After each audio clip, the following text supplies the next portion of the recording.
A special thank you to each of our subscribers who make this channel possible. Here's today's story. In a move that underscores the ongoing battle for control over Trump's foreign policy direction, President-elect Donald Trump has nominated New York GOP Representative Elise Stefanik as the next United States ambassador to the United Nations.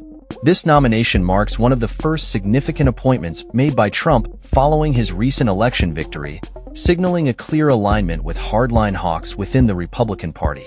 Stefanik, a staunch Trump loyalist since his initial term, has emerged as a prominent supporter of the ongoing conflict in Gaza, which has further solidified her reputation among the party's right-wing factions. The choice of Stefanik is seen as a strategic decision by Trump to assert his administration's priorities on the global stage, particularly in light of the increasing isolation of the U.S. and Israel due to the ongoing wars in Gaza and Lebanon.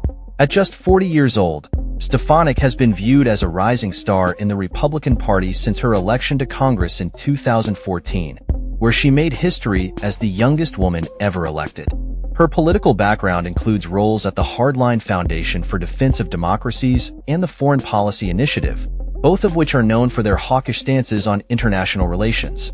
Stefanik gained national attention during Trump's first impeachment, where she emerged as a vocal defender of the former president.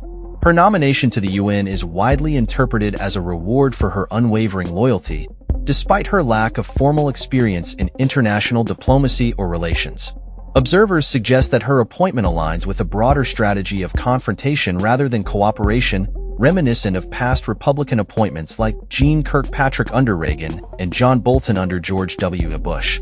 Unlike her predecessor Nikki Haley, who attempted to carve out her own foreign policy agenda, Stefanik is expected to toe the party line and reinforce Trump's hardline positions.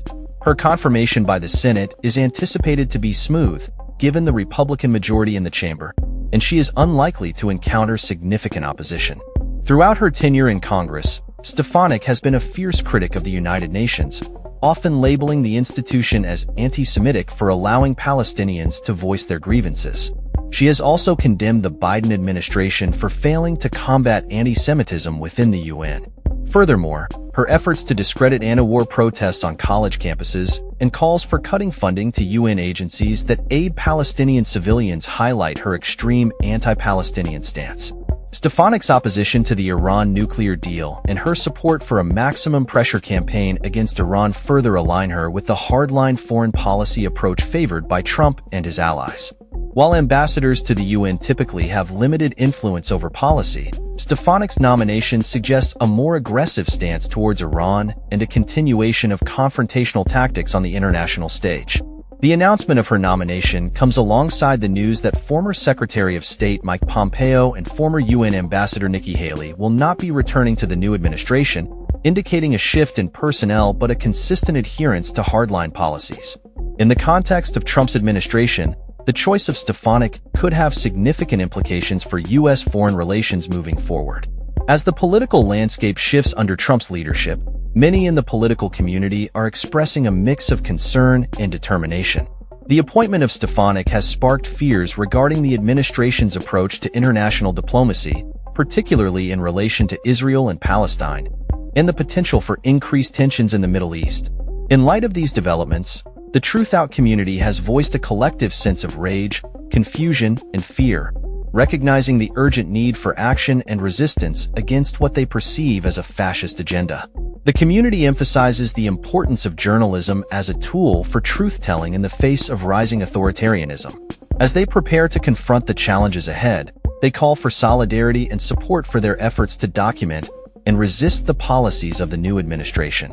In her acceptance statement, Stefanik expressed her commitment to advancing Trump's vision of America first on the global stage, highlighting the need to combat rising anti-Semitism and restore U.S. leadership in international affairs.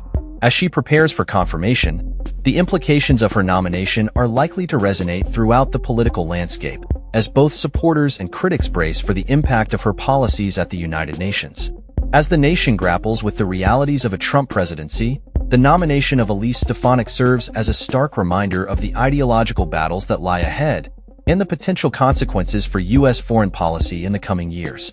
That's all for this story. We upload videos every day covering many different subjects, so hit that subscribe button to stay informed. Thanks for watching.